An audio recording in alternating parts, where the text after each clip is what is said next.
Hello everyone, నేను మీ history faculty Sravan Kumar. Welcome to BC study circle.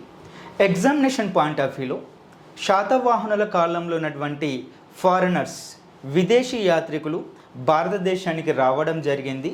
వారు భారతదేశానికి వచ్చి వాళ్ళు భారతదేశంలో ఏ అబ్జర్వేషన్స్ చేశారో ఆ యొక్క రచయితలు వాళ్ళ గ్రంథాలు భారతదేశం యొక్క గొప్పతనం, చరిత్రని, సాహిత్యాన్ని, ఇక్కడ ఉన్నటువంటి పట్టణాలని, ఇక్కడ జరిగినటువంటి ట్రేడింగ్, విదేశీ దేశాలతో ఎస్పెషల్లీ రోమన్ దేశంతో జరిగినటువంటి ట్రేడింగ్ గురించి చాలా అద్భుతంగా వివరించడం జరిగింది.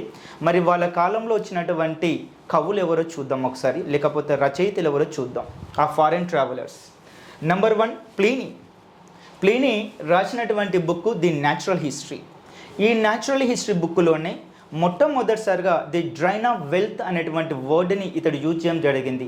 దీనికి కారణం భారతదేశం అనేటువంటిది రోమన్స్ తోటి ట్రేడింగ్ చేసినప్పుడు రోమన్ యొక్క సంపద అనేటువంటిది భారతదేశానికి తరలిపోతుందని చెప్పి చాలా బాధతో భారతదేశం పైన అక్కసు కలుగుతూ చెప్పినటువంటి వ్యక్తి ఎవరంటే ప్లీనీ.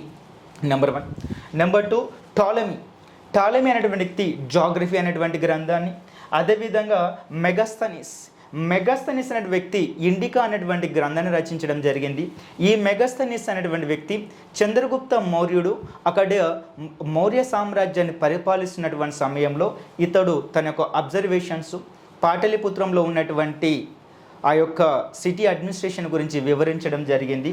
The unknown traveller. ఇక్కడ ఇతడు రాసినటువంటి గ్రంథం కనుక చూసినట్టయితే the Periplus of the Erythraean Sea అనేటువంటి గ్రంథాన్ని రచించడం జరిగింది. ఇక్కడ ఈ యొక్క నావికుడు ఎవరో మనకు తెలియడం లేదు, కానీ ఇక్కడ పెరిప్లస్ అంటే అర్థం ఏంటంటే దినచర్య, డైలీ యాక్టివిటీస్. అదే ఎరిత్రియన్ సీ అంటే ఎర్ర సముద్రం. దాని అర్థం ఏంటంటే ఎర్ర సముద్రం పైన దినచర్య అని అర్థం. ఇలా విదేశీ యాత్రికులు భారతదేశానికి వచ్చి తమ యొక్క అబ్జర్వేషన్స్ని ఈ గ్రంథాల్లో మెన్షన్ చేయడం జరిగింది. Thanks for watching.